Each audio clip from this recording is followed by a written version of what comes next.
증거가 있어야 됩니다. 믿음에도 증거가 있어야 되듯이 사랑에도 반드시 증거가 있어야 되는 거죠. 오늘 요한 1서 4장 9절 10절 말씀을 읽었는데 10절 말씀이 이렇게 나와 있어요. 사랑은 여기 있으니 우리가 하나님을 사랑하는 것이 아니요 하나님이 우리를 사랑하사 우리 죄를 속하기 위하여 화목제물로 그 아들을 보내셨음이라.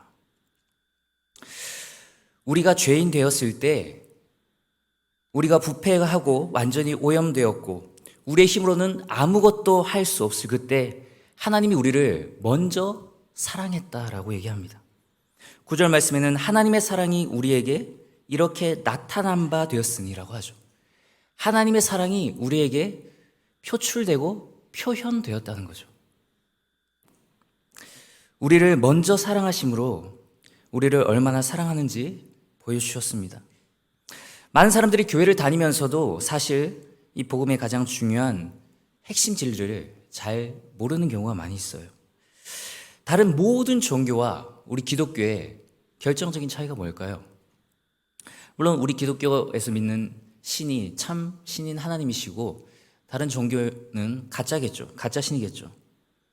그런데 그 신을 섬기는 방식도 사실은 완전히 달라요. 다른 모든 종교는 우리의 노력과 열심과 행위와 헌신과 수고를 통해서 그 종교의 신을 만족시키는 겁니다. 그게 먼저예요. 모든 종교는 인간의 열심을 통해 자기가 믿는 신을 만족시켜요. 그 신을 흡족하게 하고 그 신이 그 다음에 주는 복을 받겠다는 겁니다. 순서가 우리가 먼저 그 신을 만족하게 하는 열심을 보이고 그 다음에 그 신으로부터 축복과 사랑을 받는 거죠. 그래서 교회에 와서도 마치 다른 신을 섬기는 것처럼 하나님을 섬기는 사람이 많이 있습니다. 하나님이 우리를 사랑하셨다는 사실은 잘 모른 채 먼저 하나님을 즐겁게 해드리고 기쁘게 해드리고 만족시켜 드려야겠다는 생각을 가지고 열심히 무엇인가를 합니다. 그러면 하나님이 우리에게 축복을 해주시겠지라는 마음으로 하는 거죠. 그러나 그리스도교의 복음의 핵심은 우리가 사실 하나님이 기뻐하실 만한 그 어떤 것도 할 수 없다는 것. 하나님이 기뻐하실 만한 것을 아무것도 할 수 없다는 것을 인정하고 고백하는 것으로부터 출발합니다. 말씀은 우리에게 뭐라고 가르쳐 줍니까? 우리가 죄인 되었을 때 우리가 하나님 앞에 의롭다고 칭찬받을 만한 것이 아무것도 없을 때 우리는 아무것도 할 수 없고 우리는 사실 거의 죽은 것과 다름없는 상태. 하나님을 반역하고 거역하고 우리 마음은 더럽고 추악하고 우리의 언행들은 하나님을 대적하는 것들 뿐일 때 그때 그럼에도 불구하고 하나님이 먼저 우리를 사랑하셨다라고 기록하고 있습니다. 우리를 사랑하시니 하나님께서 먼저 우리를 사랑한 하나님께서 우리를 위해 무엇을 해주심으로 하나님의 사랑을 우리에게 나타내시고 증명해 보이셨는지 오늘 말씀을 통해 더 깊이 좀 알았으면 좋겠습니다. 먼저 오늘 10절 말씀 중간 뒤쪽을 보면 우리 죄를 속하기 위하여라는 말이 나옵니다. 먼저 우리는 죄로 인해 완전히 죽어 있는 상태였습니다. 본문 말씀 이 9절 끝부분에 우리를 살리려고 하셨다는 말은 우리가 어떤 상태에 있었다는 얘기예요? 죽어 있는 상태에 있었다는 거죠. 그걸 더 정확하게 얘기해 주는 것이 에베소서 2장 1절 말씀입니다. 그는 허물과 죄로 죽었던 너희를 살리셨도다. 놀랍게도 우리가 무엇인가를 하나님 앞에 할 수 없는 상태에 사실은 처해 있었다는 걸 보여줍니다. 뭔가를 열심히 해서 하나님을 만족시킬 수 있는 상태는 살아있는 상태인데 우린 사실 죽어있는 상태였다는 거예요. 완전히 죽어 있어서 우리가 하나님을 기쁘시게 할 만한 그 어떤 것도 할 수 없는 상태였다는 거죠. 우린 사실 하나님 앞에 큰 죄인으로 하나님과 완전히 단절된 상태에 있었습니다. 사실 죄는 쉽게 말하면 내가 하나님이 되려고 하는 것, 내가 하나님이 되려고 하는 것이 죄예요. 아담과 하와가 눈이 밝아져서 하나님과 같이 되려고 선악을 알게 하는 나무의 열매를 먹었습니다.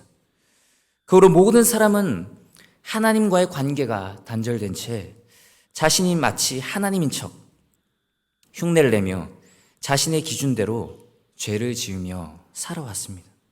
그것을 가장 잘 표현해 주는 구절이 사사기 21장 25절 말씀이에요. 그때 이스라엘에 왕이 없으므로 사람이 각기 자기 소견에 옳은 대로 행하였더라. 사사기 전체의 핵심 문장이죠. 사실은 왕이신 하나님이 있었는데 왕이신 하나님을 무시한 거예요. 무시하고 하나님의 말씀을 듣지 않고 자기가 하나님이 되어서 자기 소견에 옳은 대로 살아갔다는 겁니다. 그런데 우리는 하나님이 아니기 때문에 우리 소견에 옳은 대로 살아가면 결국에는 더럽게 죄를 지으며 살아갈 수밖에 없는 존재예요. 그걸 시편 14편 3절이 잘 얘기해 주고 있어요. 우리 다 같이 한번 읽어볼까요? 시작. 다 함께 치우쳐 함께 더러운 자가 되고 선을 행하는 자가 없으니 하나도 없도다.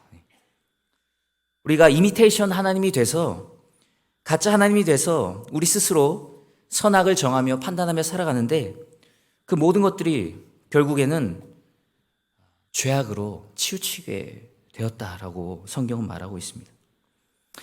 그렇게 우리가 정말 말로 다 할 수 없을 만큼 어쩌면 이 우주보다도 더 큰 죄를 지으며 하나님을 날마다 반역하며 살아감에도 불구하고 하나님이 우리를 먼저 사랑하셨다라고 하셨죠. 우리를 먼저 사랑해서 오늘 말씀에 우리 죄를 속하기 위하여라고 했어요. 속하기 위하여. 우리가 구원이라는 말도 쓰고 구속이라는 말도 쓰죠. 사실 구원, 구속은 뭐 비슷한 말이라 교차로 써도 괜찮은데 사실 구원, 구속 이 두 가지 말은 엄밀히 따지면 조금 다른 뜻을 가지고 있어요. 구속이라는 말은 이것도 구원한다는 말인데 속한다는 말이 포함되어 있습니다. 그 속한다는 말은 대가를 지불한다는 말입니다. 대가를 지불한다. 옛날 예수님 시대에는 노예가 있었잖아요. 그 노예를 사고 팔 때 내가 만약에 노예를 사고 싶으면 그 노예의 주인에게 그 노예에 알맞는 값을 줘야만 그 대가를 지불해야만 그 노예를 살 수 있었어요.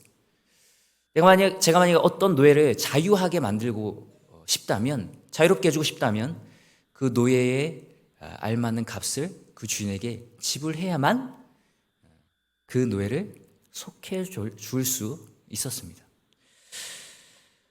마땅한 대가를 지불하고 구원을 해준다는 말이 대속해 준다는 말이에요. 하나님은 의로우신 분이기 때문에 반드시 죄의 대가를 물으시는 분입니다. 반드시 물으시는 분이에요. 이때까지 대통령 선거에서는 늘 가장 중요한 키워드가 경제였는데 제일 최근의 대통령 선거에서만 그 키워드가 바뀌었다고 합니다. 바로 뭘로 바뀐지 아세요 혹시? 바로 경제가 아니라 정의였다 그래요. 정의. 사실 정의라는 잣대를 모든 사람이 자기 자신에게 되기를 원치는 않아요. 왜냐하면 정의라는 잣대를 대면 사람들은 불쾌하고 자신의 죄가 드러나기 때문이죠. 그러나 우리는 이 사회가 정의롭기를 바라고 다른 사람에게는 정의라는 잣대를 정확하게 되기를 원합니다. 하나님은 정의로우시고 의로우신 분이기 때문에 반드시 죄의 대가를 물으시고 죄 단 1.1핵도 그냥 지나치는 분이 아니십니다. 그러면 우리가 그 죄의 대가를 받아서 우리의 죄의 대가를 우리 자신이 받아서 영원히 죽든지 아니면 누군가 죄 없는 사람이 우리 대신에 그 죄의 대가를 받아야만 하는 거죠. 구약시대에는 이 죄의 대가를 해결하기 위해서 제사라는 제도를 하나님께서 주셨습니다. 제사를 드려서 하나님 앞에 죄 용서함을 받았었죠. 레위기 4장 26절 말씀을 보면 그 모든 기름은 화목제 제물의 기름같이 제단 위에서 불사를 찌니 이같이 제사장이 그 범한 죄에 대하여 그를 위하여 속죄한즉 그가 사함을 얻으리라 라는 말씀이 기록되어 있어요. 구약에는 이 제사라는 게 있었는데 제사는 쉽게 얘기해서 이 사람이 이스라엘 백성이 하나님 앞에 죄를 짓잖아요. 근데 하나님은 정의로우신 분이기 때문에 죄는 반드시 피를 요구하거든요. 죄의 대가는 죽음밖에 없어요. 그러니까 죄를 지으면 그 대가로 죽어야만 되는 거죠. 그러면 하나님의 백성 중에 단 한 사람도 살 수 있는 사람이 없잖아요. 그 죄의 대가를 바로 실행하시면 살 사람이 없어요. 그래서 하나님이 임시 방편으로 준 제도가 제사 제도였습니다.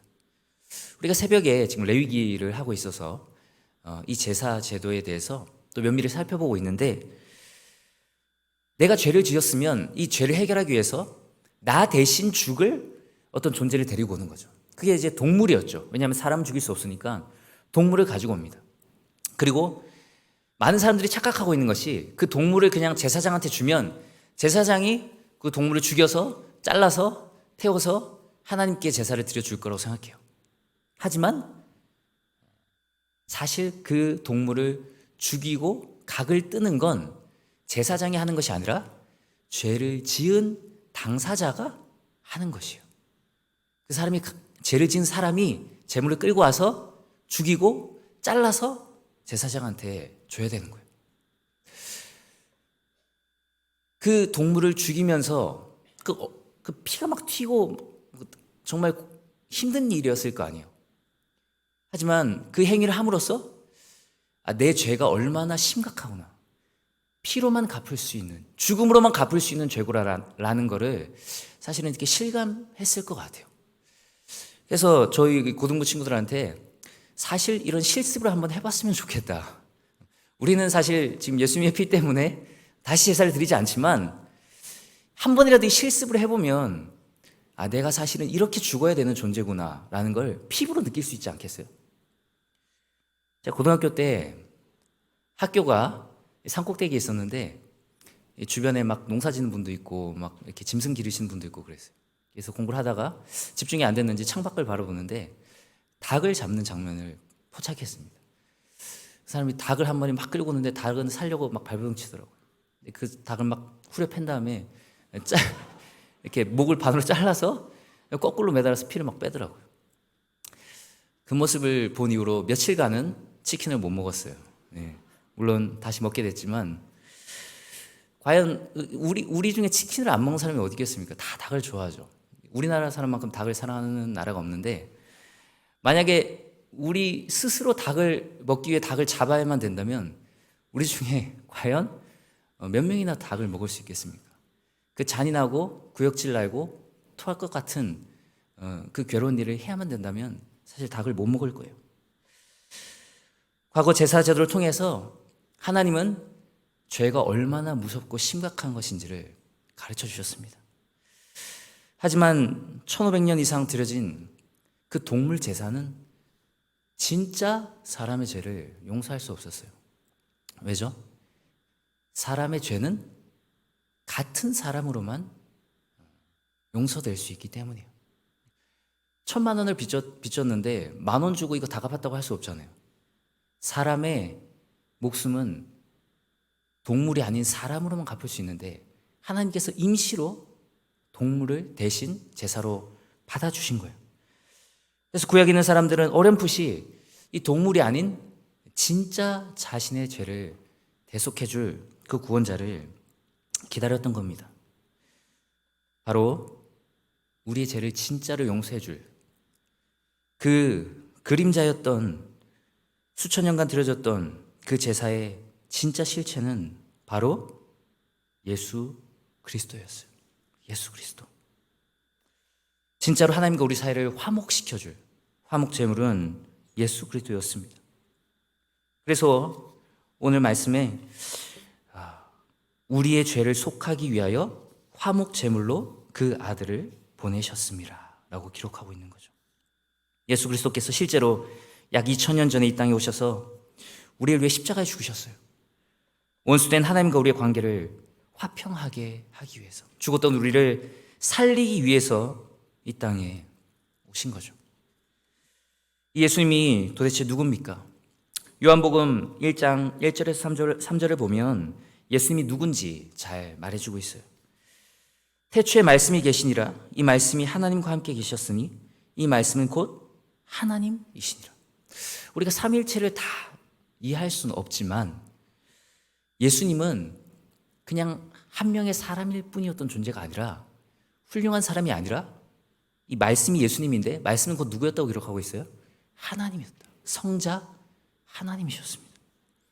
그가 태초에 하나님과 함께 계셨고 만물이 그로 말미암아 지은 바 되었으니 지은 것이 하나도 그가 없이 된 것이 없느니라. 예수님은 성부 하나님과 함께 우주를 창조하신 분이세요. 하나님이 하나밖에 없는 유일한 독생자이자 삼위일체의 삼위 중 한 분인 성자 하나님, 그런 하나님을 우리를 위해 보내주셨다는 겁니다. 우리가 어떤 사람을 너무도 사랑한다고 말할 때 그 사랑을 뭘로 증명할 수 있겠습니까? 우리가 가진 것 중에 어떤 걸 주면 우리가 그 사람을 가장 사랑한다고 증명할 수 있을까요? 우리가 가진 수많은 좋은 것들, 얼마 전에 목사님이 얘기하신 1,000만 원짜리 수석, 10억짜리 수석, 그런 걸 주면 우리가 사랑한다는 것을 증명할 수 있을까요? 우리가 가진 것을 다 준다고 해도 우리 자신을 주는 것만큼 사랑한다는 것을 증명할 길은 없을 겁니다. 하나님은 하나님이 가진 가장 좋은 것 정도가 아니라 거의 하나님 자신과 다름없는 예수님을 우리를 살리기 위해 보내주셨다라고 기록하고 있어요. 하나님은 우리를 사랑한다고 말만 하고 하늘에서 팔짱 끼고 우리를 지켜보기만 하는 그런 신이 아니었습니다. 하나님은 구약에서도 사실 좀 무서운 하나님처럼 등장하지만 사실 우리를 얼마나 사랑하는지 많이 보여주셨어요. 동물 제사를 위해 동물을 죽여야 되는데 사실 제일 처음에 동물을 죽인 건 사람이 아니라 하나님이셨어요. 인간의 수치를 가리기 위해서 동물을 죽인 건 하나님이셨어요. 창세기 3장 21절 말씀을 보면 여호와 하나님이 아담과 그의 아내를 위하여 가죽옷을 지어 입히시니라 라고 나오죠. 아담과 하와가 죄를 범했을 때 자신이 그 수치스러운 존재라는 걸 알게 됐을 때 그 수치를 가리기 위해서 하나님이 가죽옷을 지어주세요. 가죽옷을 지어준다는 말은 가죽은 어디서 나오죠? 동물에게서 나오죠. 동물이 희생됐다는 말입니다. 아담과 하와의 수치를 가려주기 위해서 어떤 동물이 희생됐다는 거죠. 아브라함과 하나님은 언약을 맺을 때도 놀라운 하나님의 사랑을 보여주셨어요. 창세기 15장 17절에 이런 말씀이 있습니다. 해가 져서 어두울 때 연기 나는 화로가 보이며 타는 횃불이 쪼갠 고기 사이로 지나더라. 하나님이 아브라함에게 나타나셔서 하늘의 별처럼 바다의 모래처럼 너의 후손을 많게 해주겠다. 그리고 이 넓은 땅을 너에게 주겠다라고 하면서 하나님이 아브라함과 약속을 맺으실 때 어떤 그 약속을 조약을 맺을 때 하는 당시에 그 나라와 나라가 조약을 맺을 때 하는 어떤 행위를 하셨어요. 그게 뭐냐면 동물을 쪼개서 동물을 이렇게 소, 양, 염소 이런 걸 반으로 쪼개요. 쪼갠 다음에 반은 오른쪽, 반은 왼쪽에 놔두고 예를 들어 두 나라가 조약을 맺으면 각 나라의 왕 둘이서 그 쪼갠 고기 사이로 지나가는 의식을 치러요. 왜냐하면 만약에 우리 둘이 두 나라가 맺은 이 약속을 한 나라가 어길 때는 그 나라가 여기 있는 이 쪼갠 고기처럼 될 것이다 라는 의미로 그 쪼갠 고기 사이로 지나갔다고요. 그런데 하나님은 아브라함과 언약을 맺으실 때 고기를 쪼개놓으라고 하시고 하나님이 아브라함과 같이 지나가는 것이 아니라 하나님이 혼자 지나가세요. 그게 무슨 말이죠? 아브라함, 네가 이 쪼개져서 죽어야만 되는 그 죄를 지을지라도, 이 언약을 파기할지라도 너 대신 내가 죽겠다라는 하나님의 사랑의 표현인 거죠. 하나님 출애굽기 19장 4절에도 하나님이 이스라엘 백성을 구해줄 때 마치 독수리 날개로 자신의 자녀를 업어서 인도하였던 것처럼 내가 너희를 업어서 인도하여 냈다. 그리고 너희의 대적 애국 사람들을 내가 어떻게 했는지 봐라. 내가 이만큼 너희를 사랑한다라고 표현하고 계신 거죠. 구약에서도 수없이 하나님은 하나님의 백성을 향해 내가 너희를 사랑한다, 사랑한다라고 말도 하고 표현도 했어요. 그런데 이스라엘 백성들이 하나님의 사랑을 잘 몰랐던 거죠. 그런데 그 하나님의 사랑의 절정이 바로 예수 그리스도의 십자가를 통해 나타난 겁니다. 예수 그리스도를 보내주심으로 하나님이 우리를 얼마나 사랑하는지를 보여주신 거죠. 저는 사실 이해가 잘 안 됩니다. 왜냐하면 이사야 43장 7절을 보면 하나님이 우리를 지은 이유는 하나님의 영광을 위한 것이라고 기록하고 있어요. 우리 다 같이 한번 읽어볼까요? 시작. 내 이름으로 불려지는 모든 자 곧 내가 내 영광을 위하여 창조한 자를 오게 하라. 그를 내가 지었고 그를 내가 만들었느니라. 아멘. 우리는 하나님의 영광을 위해 창조된 피조물입니다. 우리가 아무리 대단하다고 해도 하나님의 영광을 창조된 피조물에 불과해요. 성자 하나님의 가치와 비교하면 먼지도 안 되는 존재라는 거죠. 우리가 가끔 TV에서 그 주인의 반려견이 그 주인을 살리기 위해서 대신 달려오는 차 속으로 뛰어들어서 죽었다라는 기사를 보면 굉장히 마음에 감동이 되지 않습니까? 왜죠? 그 개가 그 주인을 위해 죽어줬구나. 그런데 반대로 만약 어떤 한 주인이 있었는데 그 반려견을 너무 사랑해서 그 반려견 대신 죽어줬다라는 기사가 있다고 한다면 그 기사가 우리에게 감동이 될까요? 감동이 안 되겠죠. 오히려 저 바보 같은 사람이 있나? 아니 왜 개를 위해서 자기 목숨을 버리지? 라는 생각이 들지 않겠어요? 왜냐하면 더 가치 없는 존재가 더 가치 있는 존재를 위해 죽는 건 아름답고 영광스러운 일이죠. 그러나 더 가치 있는 존재가 가치 없는 존재를 위해 죽는 건 사실 바보 같은 죽음인 거예요. 사실은 예수님은 어쩌면 이런 표현이 무례할지 모르지만 바보 같은 죽음을 죽으셨습니다. 왜냐하면 하나님보다 훨씬 더 가치 없는, 하나님과 비교할 수 없이 가치 없는 우리를 살리기 위해서 자기 몸을 주셨기 때문입니다. 우리를 살리기 위해서 자기를 주신 거죠. 우리가 아무런 가치도 없음에도 불구하고 하나님은 마치 자신의 자녀를 구하기 위해서 죽는 것을 알면서도 불 속으로 뛰어드는 그 부모님의 마음처럼 우리를 위해 자신의 모든 걸 희생함으로 우리를 얼마나 사랑하는지 보여주셨습니다. 이게 바로 하나님이 우리를 향한 사랑의 증거예요. 말라기 1장 2절에 이런 말씀이 있어요. 여호와께서 이르시되 내가 너희를 사랑하였노라 하나 너희는 이르기를 주께서 어떻게 우리를 사랑하셨나이까 하는도다. 하나님이 내가 너희를 사랑한다, 사랑한다 이렇게 얘기하는데 이스라엘 백성들은 하나님이 언제 우리를 사랑하셨어요? 하나님이 어떻게 우리를 사랑하셨어요? 라고 되묻고 있어요. 더 쉽게 얘기해서 하나님이 우리를 사랑하셨다면 그 사랑한 증거를 보여주세요 라고 하는 거죠. 로마서 5장 8절에 보면 우리가 아직 죄인 되었을 때 그리스도께서 우리를 위하여 죽으심으로 하나님께서 우리에 대한 자기의 사랑을 확증하셨느니라 라고 기록하고 있어요. 말라기 1장 2절에 기록된 우리를 향한 증거, 우리를 사랑하는 증거를 보여달라고 하는 이스라엘 백성들을 향해서 하나님은 약 500년 후에 예수 그리스도의 십자가로 대답해 주셨습니다. 이게 너희를 향한 내 마음이다. 이게 너희를 사랑하는 나의 사랑의 증거다라고 말씀해 주신 거죠. 로마서 5장 8절 우리 다 같이 한번 읽어볼까요? 5장 8절 시작. 우리가 아직 죄인 되었을 때 그리스도께서 우리를 위하여 죽으심으로 하나님께서 우리에 대한 자기의 사랑을 확증하셨느니라. 아멘.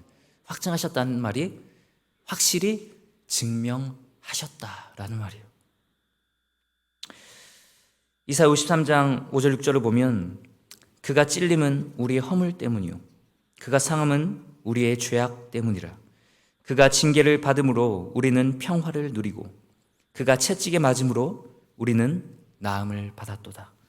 우리는 다 양 같아서 그릇 행하여 각기 제 길로 갔거늘 여호와께서는 우리 모두의 죄악을 그에게 담당시키셨도다 라고 기록하고 있습니다. 우리는 다 양 같아서 우리 소견에 옳은 대로 행했는데 하나님은 우리의 모든 죄를 우리에게 묻지 않고 예수님에게 다 쏟아 부으셨다는 거죠.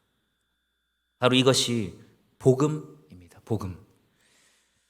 팀 켈러 목사님이 얘기하셨듯 복음은 좋은 충고가 아니라 좋은 소식입니다. 좋은 소식이에요. 하나님이 먼저 나를 사랑하셨다는 것. 내가 무엇을 해서 하나님께 인정을 받고 사랑을 받는 것이 아니라 내가 완전히 죽어 있을 때, 완전히 무능하여 아무것도 할 수 없을 때 하나님이 먼저 나를 사랑하사 자신의 모든 것을 나를 위해 주셨다는 것. 바로 그것이 복음이고 하나님의 사랑입니다. 저도 때로는 사역을 하면서 힘들 때가 있어요. 사실 목사님들은 다 기쁨과 즐거운 마음으로 사역을 한다라고 저는 어릴 때 생각을 했는데 그렇게 생각하는 분들도 있을 수 있지만 사실 해야 하기 때문에 할 때도 많이 있어요. 여러분이 직장에서 일하는 것과 다르지 않을 때도 많이 있다는 거죠. 해야 되니까 굉장히 지치죠. 사실 우리가 성경을 읽어도 이거 해라 저거 해라 이거 하지 마라 저거 하지 마라 이런 말씀들이 많이 있잖아요. 때로는 그런 말씀들이 좋기도 하지만 굉장히 우리에게 무거운 짐으로 다가올 때도 있습니다. 처음에는 아멘 아멘 하면서도 계속해서 그런 말씀을 들으면 뭔가 내 안에 그 부담이 쌓여가요. 그렇게 행동하긴 해야 되는데 그러지 못한 나와 그 괴리감을 발견하게 되는 거죠. 그리고 굉장히 어려운 마음이 됩니다. 그리고 잘못하면 율법주의자가 돼요. 겉으로는 그런 척하는 사람이 된다는 거죠. 아니면 반율법주의자가 됩니다. 아예 그냥 난 내 마음대로 살겠다. 그리고 뛰쳐나가는 거죠. 그러나 진짜 하나님께서 기뻐하시는 것은 우리가 무엇을 함으로 하나님께 영광을 돌리는 것이 아니라 단지 하나님의 사랑을 깊이 받아들임으로 하나님께 영광을 돌리는 겁니다. 제가 이런 여러 가지 일들 때문에 억지로 할 때, 때론 힘들 때면 이런 하나님의 사랑과 복음을 묵상하면 또 하나님께서 힘을 주세요.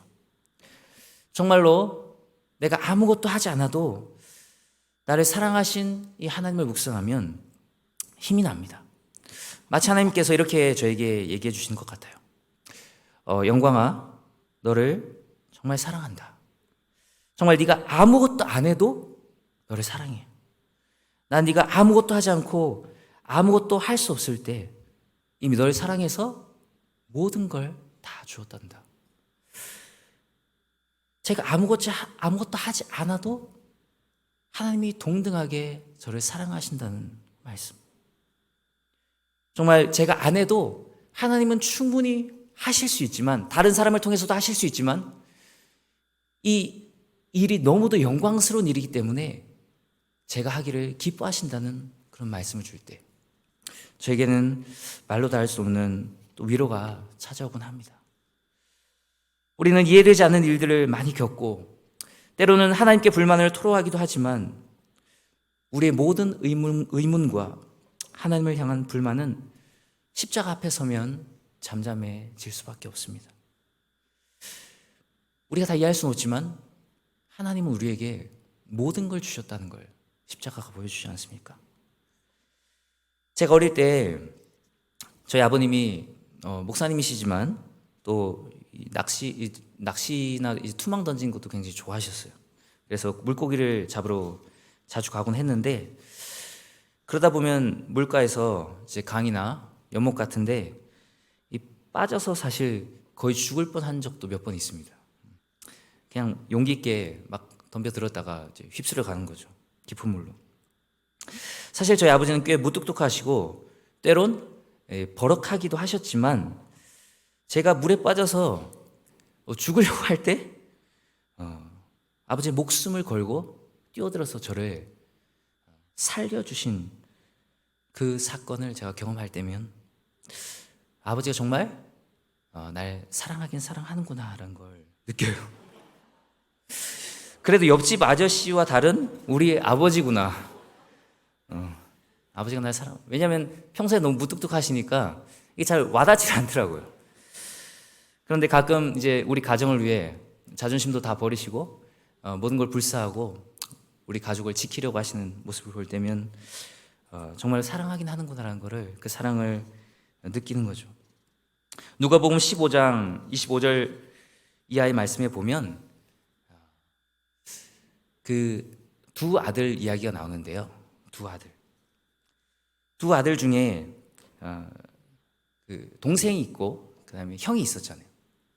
그 동생이 부자인 아버지에게 모든 재물을, 자기가 상속받아야 될 그 모든 재물을, 그 돈을 미리 주세요라고 해요. 사실은 그것 자체가 굉장히 버릇이 없는 거죠. 왜냐하면 상속은 아버지가 돌아가실 때 하는 건데, 아버님이 돌아가시기도 전에 제가 받아야 될 돈을 다 주세요 하고 그 돈을 가지고 타국에 가서 허랑방탕하게 다 쓰고 완전 거지가 돼서 돌아오잖아요. 거지가 돼서 죽을 것 같으니까 그래도 아버지 집에 찾아가서 제가 저를 아버지 집에 노예로라도 좀 써주세요라고라도 해야 되겠다 그런 마음을 가지고 거지가 돼서 톡톡 걸어오는데, 그 걸어오는 아들을 향해 달려가 안아주고 입 맞추고 가락지를 끼워주고 옷을 갈아입혀주고 씻겨주고 그 아들을 위해 잔치를 베풀어주는 게 그 아버지 아닙니까? 그런데 그 맏아들은 그 모습을 보면서 질투합니다. 분노하죠. 아버지를 향해 이렇게 얘기합니다. 아니, 아버지, 저는 늘 아버지 옆을 지켰는데 저를 위해서는 염소 새끼 한 마리도 안 잡아주시더니 아버지의 모든 가산을 저 창녀들과 함께 삼킨 저 동생이 돌아왔을 때 어떻게 그렇게 잔치를 베풀어 주실 수가 있습니까? 그때 아버지가 이렇게 얘기해요. 아버지가 이르되 애 너는 항상 나와 함께 있으니 내 것이 다 네 것이 아니야. 하나님과 늘 함께 있었지만, 아버지와 늘 함께 있었지만 아버지의 사랑을 받지 못한 불행한 사람이 큰 아들이었던 거죠. 우리도 어쩌면 늘 하나님과 함께 있고 늘 교회 나오지만 하나님의 사랑을 알지 못하고 이런 것들, 모든 것들을 율법적으로 행한다면 얼마나 좀 불행한 상태에 우리가 있는 겁니까? 늘 하나님과 함께 있으면서도 하나님의 사랑을 알지 못하고 하나님께 불평하는 거죠. 김재식 작가라는 사람이 쓴 책인데요. 제가 가끔 이제 기독교 외 서적도 좀 관심이 있어서 이렇게 좀 서칭을 하다가 베스트셀러를 서치하다가 김재식 작가의 이런 제목의 책이 있는 걸 발견했습니다. 단 하루도 너를 사랑하지 않은 날이 없다. 책 제목 내용은 잘 모르겠지만 이 제목이 참 저에게 감동으로 다가왔어요. 마치 이 아버지가 큰 아들에게 해주는 말 같았어요. 우리는 늘 하나님에게, 하나님 나에게 해준 게 도대체 뭐가 있어요? 하나님, 제가 하나님을 이렇게 잘 섬겼는데 어떻게 나에게 이런 질병을 주시고 이런 고난을 주시고 이런 고통을 주시고 이런 힘든 일들을 허락하십니까? 우리는 사실 우리의 손을 들어주지 않는 하나님께 때로는 불평, 불만할 때가 많이 있습니다. 그러나 하나님은 우리에게 이렇게 얘기하시는 것 같아요. 단 하루도 너를 사랑하지 않은 날이 없다. 그것을 예수님을 통해 우리에게 보여주셨지 않습니까? 우리가 이 하나님의 사랑을 정말 뜨겁게 알았으면 좋겠어요. 예수 그리스도까지 내어주신, 십자가에 내어주신 이 하나님의 사랑을 우리로 알게 하사 그 사랑 때문에 그 사랑이 흘러넘쳐서 살아가는 은혜가 우리 모두 가운데 충만히 임하기를 간절히 소망합니다.